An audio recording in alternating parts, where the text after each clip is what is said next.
So welcome back. This is still Lisa Atkins, and this is still the road from Project Manager to Agile Coach. We were just about to dive into Agile teams. So, high-performance Agile teams are highly collaborative. That's why I wanted to lean into what is highly collaborative for a little bit. And my thanks go out to Jean Baker for synopsizing this so well in her book, Collaboration Explained. I certainly couldn't do it better, so I'm going to use her words right out of the book. Highly collaborative teams are self-organizing versus role or title-based. They are empowered to make decisions. Members truly believe that as a team they can solve any problem. Members are committed to the success of the team versus the success at any cost. Trust versus fear or anger motivates them. The team owns its decisions and commitments, and it respects all insights.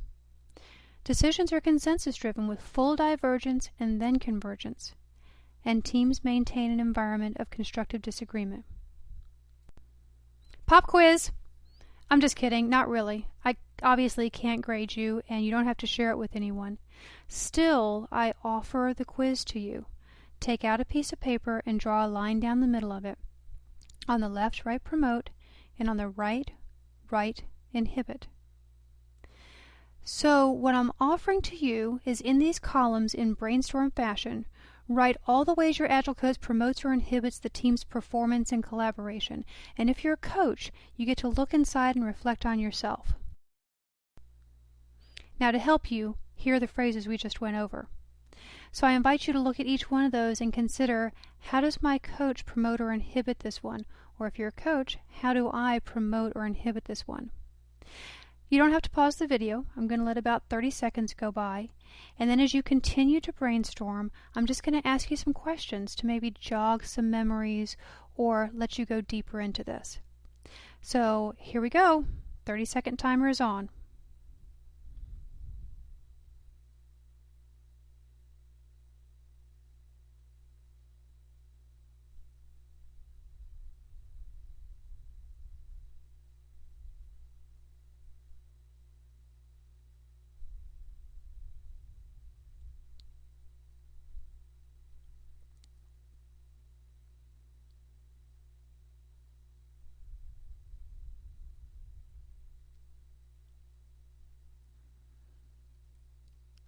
So as you do this, you may want to consider the questions I'm about to ask. And just let whatever comes up for you come up and write it down. Don't censor yourself, just write it. Is your coach the glue that holds the team members together? Is your coach involved in the nitty-gritty of each task? Does she know when a task should begin and end? Is she the one communicating handoffs between team members? Is your coach the sole face of the team to external groups? Does your coach make changes to team membership by herself? Does your coach offer input on design or technical decisions?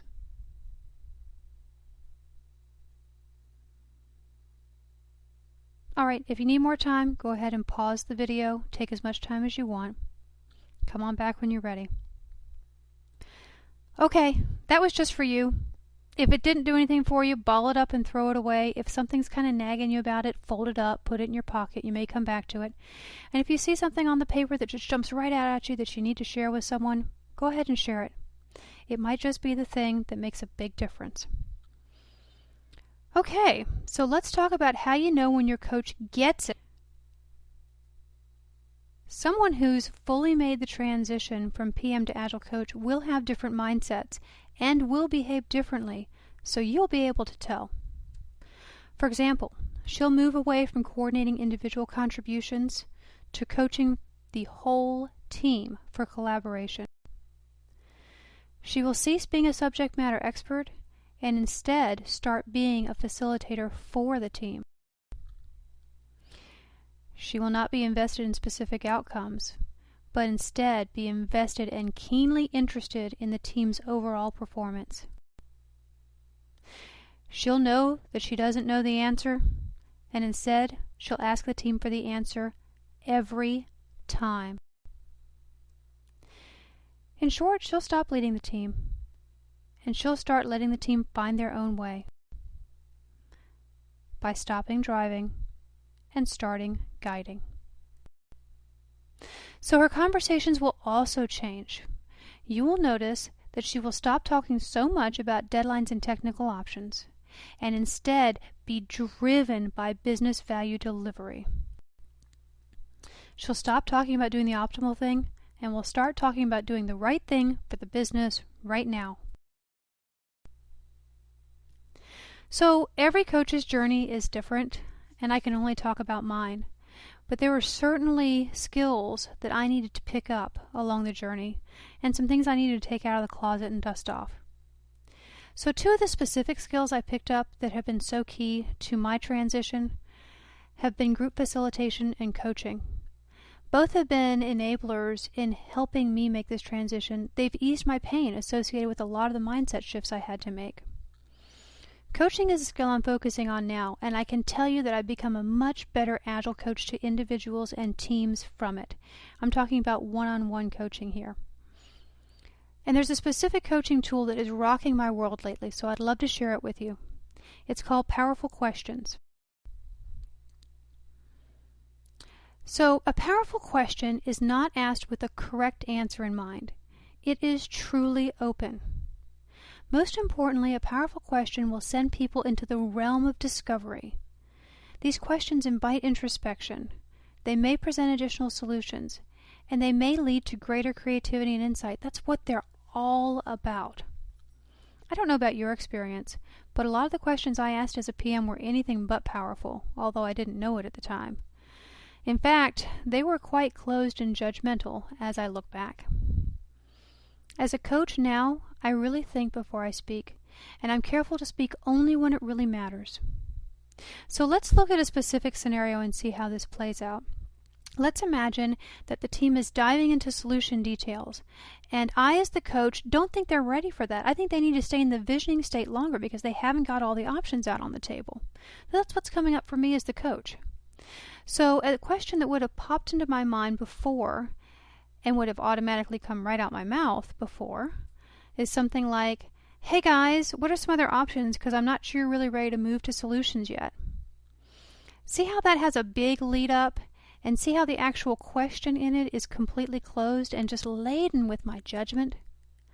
But now as a coach, I know about powerful questions.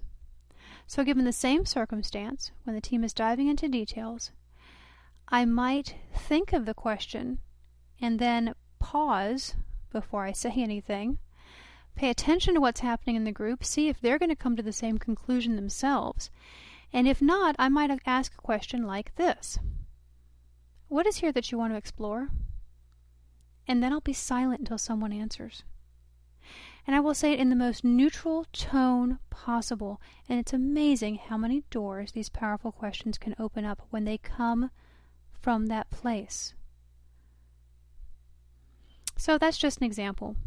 But I can tell you I've had great success using powerful questions with teams and coach apprentices, and I hope you find it useful. Now there's a handout here that I gave out at the Scrum Gathering. You can find it at www.cricketwing.com. And there's my blog. I'd love to hear your thoughts. You can email me or send a note somewhere on the blog. I'd like to know what you think about this. I'd love to know what things you have to add to it. So thank you so much for your attention. I hope you found this useful, and I look forward to hearing from you.